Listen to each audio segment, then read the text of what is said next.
When Age of Empires 2 released all the way back in 1999, no one could have predicted audiences would still be captivated by the game 23 years later, let alone that a 97-hour-long game would be followed so obsessively. But why? And what does that tell us about ourselves and the game we love? Anyone who has played Age of Empires before would know how the typical game plays out. You gather the 4 resources available on the map, you build your base, you create units to fight your enemy, and hopefully you win. The game faded from relevance, but never from people's affections and nostalgia, through the latter half of the 2000s and much of the 2010s, only played and followed by the most obsessive and dedicated. But they were always there, and slowly but surely the fan base returned, reminiscing about the golden age of real-time strategy games, only to find the game they'd loved many years before still had a player base, and the game itself was as good as they remembered, if not better. When the remastered Definitive Edition released in 2019, it ushered in a new dawn for the beloved RTS. Through tournaments with ever-growing prize pools and audiences, madcap community games displaying the inventiveness and competitiveness of fans, supported by streamers, both big and small, Age of Empires 2 continued to grow and grow. So much so that when 2 players inside the top 200 found themselves in a nearly endless stalemate, a game which would seem literally frozen in time to any casual observer, it captured the interest and even excitement of the internet beyond just the Age of Empires community. When Andre 2i and Rubenstock joined the rank queue and randomly matched up against each other in February of 2022, neither could have anticipated the attention their game would garner them by the time it ended a little over 2 days later. The game started normally enough, but soon reached a stalemate, with all resources gone from the map, and the 2 players left with only their remaining units and buildings. A game of cat and mouse ensued, trying to catch one another out while away from the computer. With both streaming their perspectives, the viewer count for their channels stayed high throughout the game, even when both players were absent.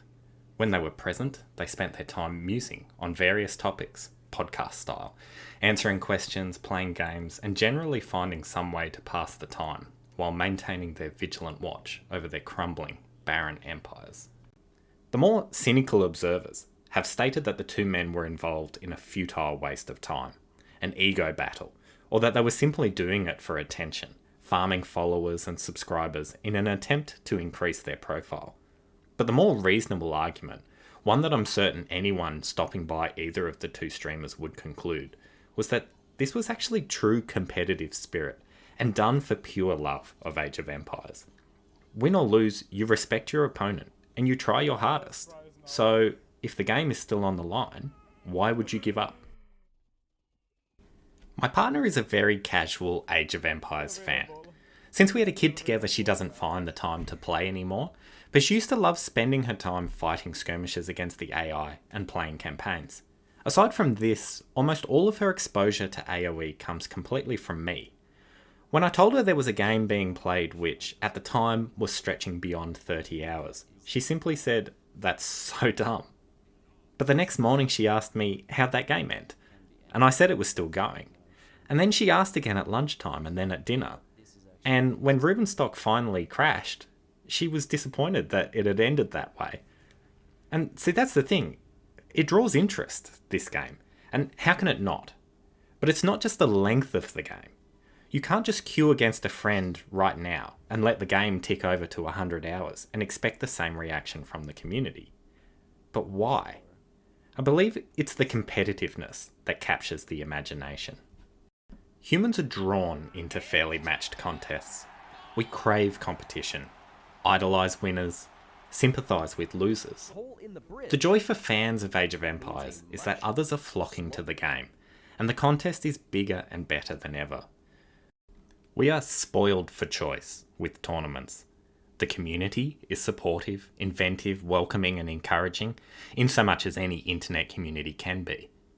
The game itself is supported, updated, expanded, accidentally broken and then fixed. All of this with care and attention by the developers. Make no mistake, this is the golden age for Age of Empires, and we are the community who gets to enjoy that. There is a moment I found particularly interesting in the Rubenstock vs Andre match, when roughly 44 hours into the game, a watchtower which had been on fire for countless hours was suddenly doused.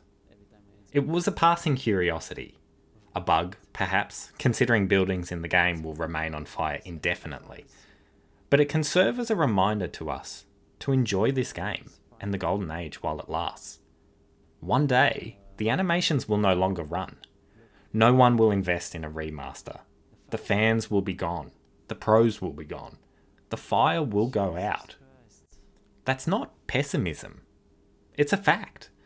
But what we choose to do with the fact is more important. My hope is that people realise how privileged we are. That they go and queue up for their next game, or load up their save against the AI, or duel against their friend's Cobra Car, and that they play those games with the same respect and competitiveness that Andre and Rubenstock showed us so well.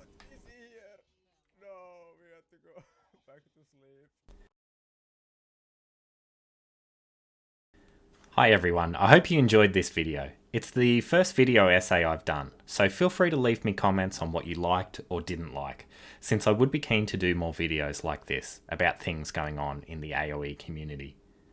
In the meantime, you can watch match commentary on my YouTube channel of my AoE World Tour series, or join me on Twitch where you can catch live casting and my long climb up the ranked ladder. Links are below, it would be great to see you there. Thanks for watching everyone.